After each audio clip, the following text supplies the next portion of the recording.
Kaniki, bentar Kaniki. Kaniki. Dari situ aja kan dikit-dikit dari situ, maju-maju. Rame-rame ya, rame-rame. Aman. Lo nunggu dokter.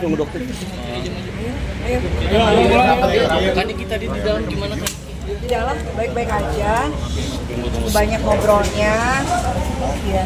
Ya santai lah. Segitu ya, Mas. Banyak Segitu aja. ngobrolnya sih di dalam.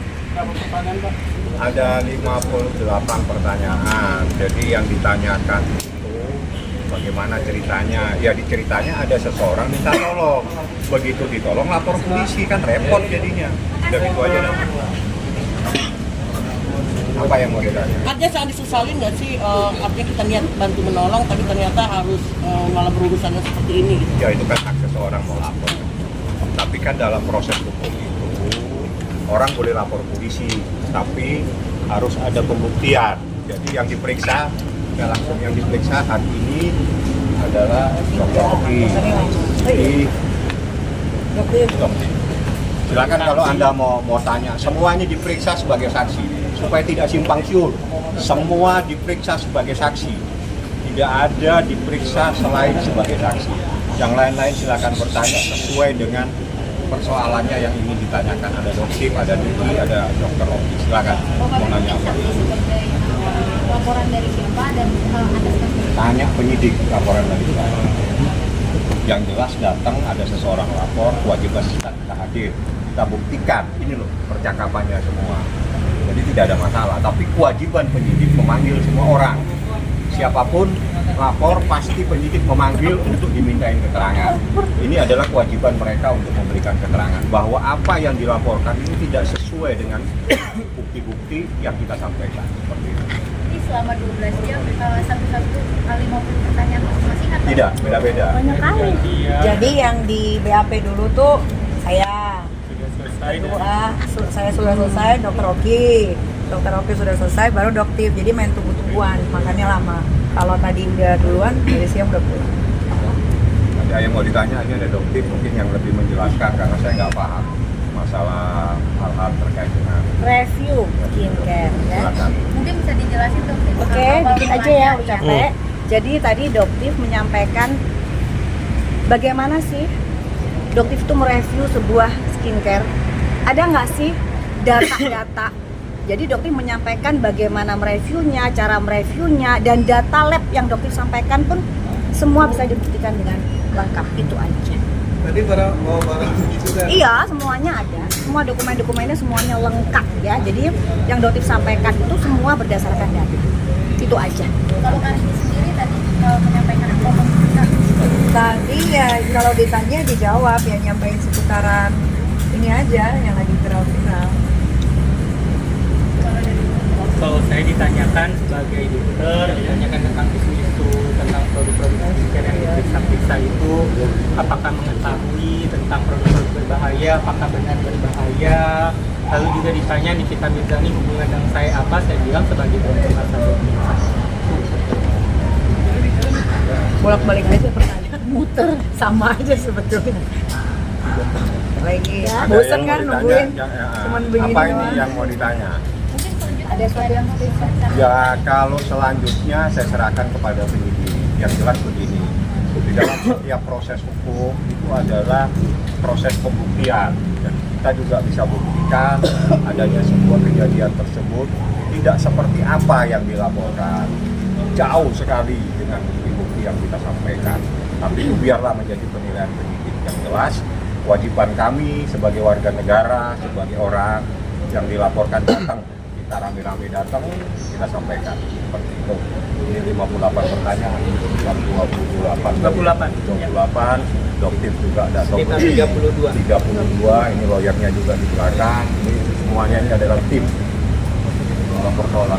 Oke, mungkin dari Niki maupun yang lain gitu ada pesan nggak sih untuk yang Melaporkan kejadian ini? Kalau gue sih cuma mau bilang ini ya, misalkan ya kalian dipanggil sama gue gitu ya, di sini mau duit nggak? Habis lo ambil duitnya, terus lo diteriakin maling.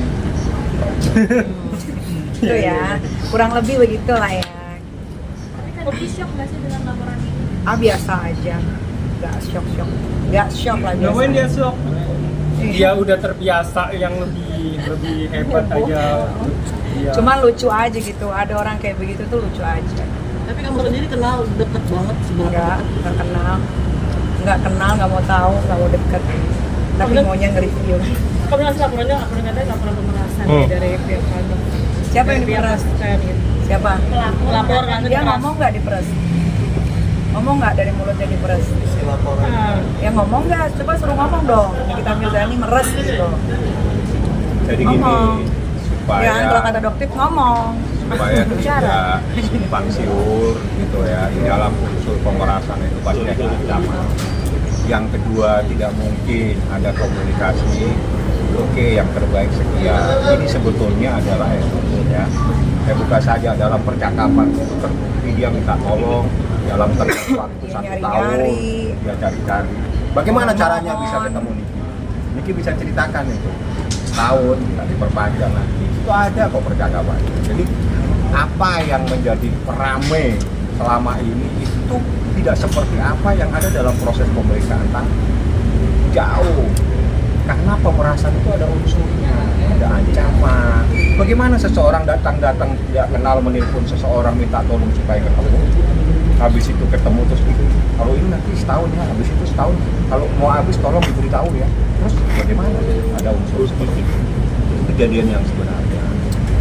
Jadi ini ada seseorang, saya nggak tahu nih angin apa yang menyebabkan dia melakukan ini seperti itu. Tapi mungkin Sudah meminjamkan uang tapi dia nanti itu pinjamin uang. maksudnya dengan adanya emosi ini hewan nggak kita akan dia malah dibikin balik gitu istilahnya. Ya ntar kalau digigit ya gigit lagi. Nah berarti kalau tidak terbukti bersalah di sini ada mau lanjutannya melaporkan. Ya gigit lah. Ya kan? Katanya digigit kan ya, kalau gitu gigit lagi. Tapi biarin proses ini berjalan, biar terang benderang, biar orang tuh belajar juga gitu kan, bahwasannya kalau ingin melaporkan itu ya laporannya harus yang jelas gitu kan. Jangan cuman karena diduga ada minta bantuan siapa, laporan yang harusnya tidak ada diada-adain. Ya, makanya biarin aja proses ini jalan, biar puas yang laporin ya kan. Kan sayang nanti udah keluar nominal laporannya nggak diterima kan sayang. Jadi harus diterima. Kalau nggak kebukti bakal lapor balik dari Biarkan aja dulu. Iya, biarin aja dulu prosesnya ini berjalan ya kan. Biar nanti sampai ada pembuktian. Ya kalau ditanya ini tidak terbukti lapor balik ya pastilah nggak usah ditanya itu. Yang jelas ya, walaupun ada laporan ini, Doktif tidak pernah mundur dari persoalan. Mereview ya. Selama karena Doktif adalah sekali lagi, Doktif itu sekarang ya, Doktif itu kan baru di dunia permedsosan ya Teh ya. Rocky ya Dok ya.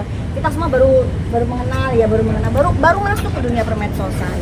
Di sini Doktif cukup kaget pada saat Doktif berbicara ke media. Itu buzzer-buzzernya menyerang Doktif dengan kata-kata, oh itu panik. Doktif terlihat panik. Tapi kalau nggak bicara dibilang apa? Takut.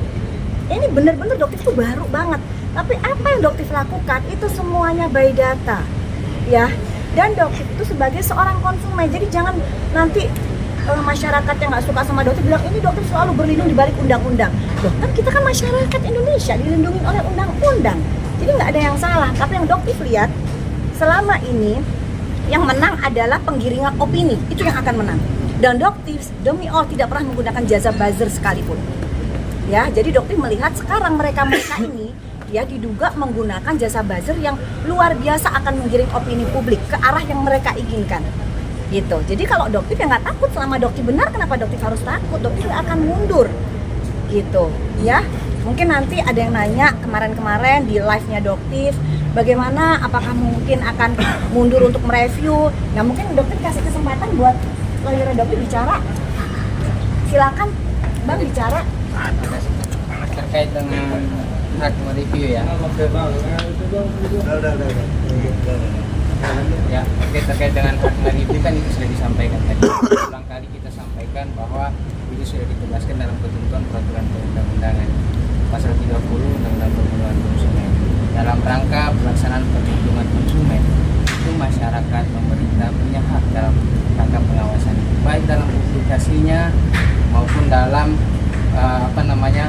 tindakannya nanti untuk melaporkan kepada yang berwenang.